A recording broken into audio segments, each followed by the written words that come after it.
Hi guys, Victoria Smirnov is here with my sit down chill out comedy. Today I have two stories to share with you, and the first one is about my dear girlfriend Florence.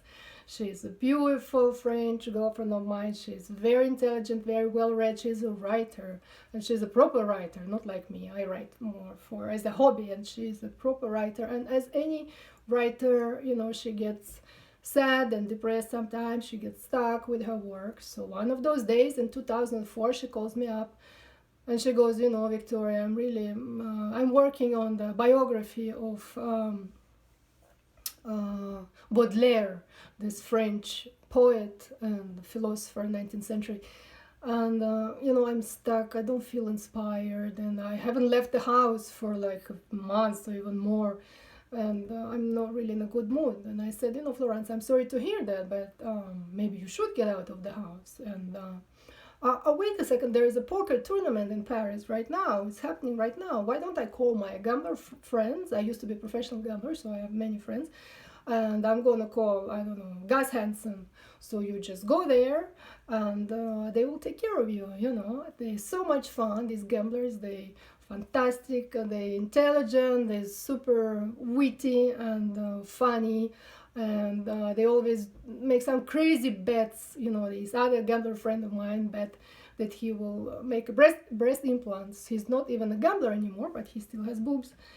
And I said, I don't know, I cannot guarantee you what will happen, but something will come up. Something will come up. There's so much fun. Just go there to the Aviators Club, and something will come up. So Florence, it took her a few days to get ready, and then she crawls out of the house and goes din din din din quickly. She makes it to the casino. She walks in. She asks for Gus Hansen. And at this very moment, the casino gets robbed. The mobs break in masks and shotguns. Everybody's on the floor, hands behind your head. And there she is, Florence, under the poker table, getting inspired for Baudelaire biography. When she called me back, when she made it home finally, she was so pissed off, and she was just screaming at me, and all I could hear was, well, thank you very much, Victoria, thank you very much, I'm really inspired now. And then she just hung up, and I said, what's going on? What did Gus do or didn't do? Or what happened? And when I found out, I just couldn't believe it. I said, look, what are the chances? You leave your house for the first time in a few months just to make it in the perfect time for the for the robbery.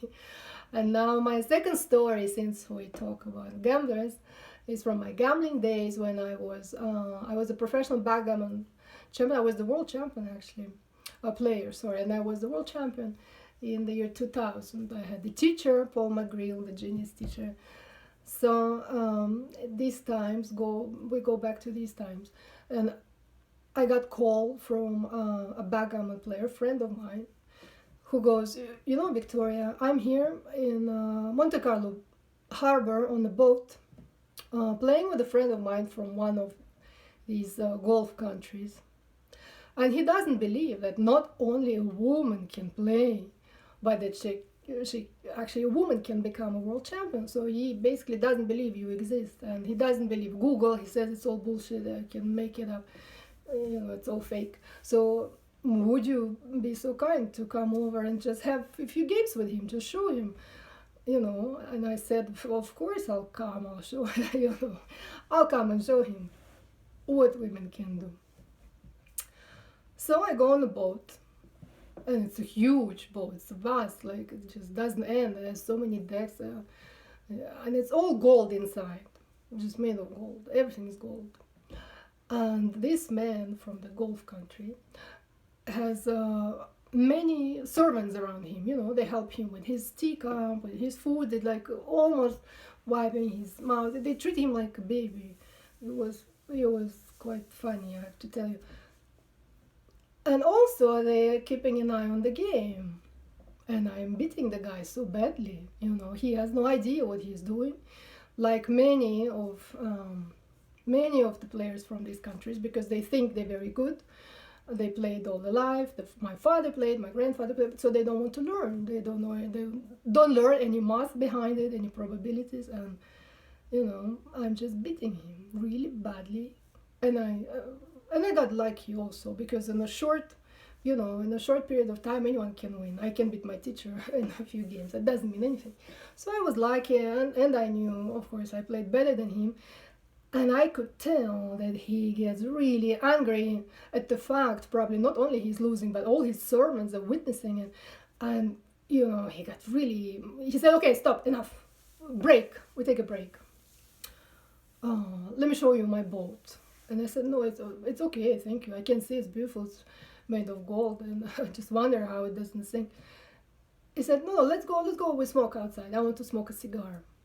So I figured out he wants to tell me something. So we're going outside, and he offers me money, a lot of money. I have to tell you, I would have to play for a few days without losing, to make this. But it was a lot of money. So he offers me this huge amount of money, so I will lose in front of all his servants or friends or family. I don't know who they are.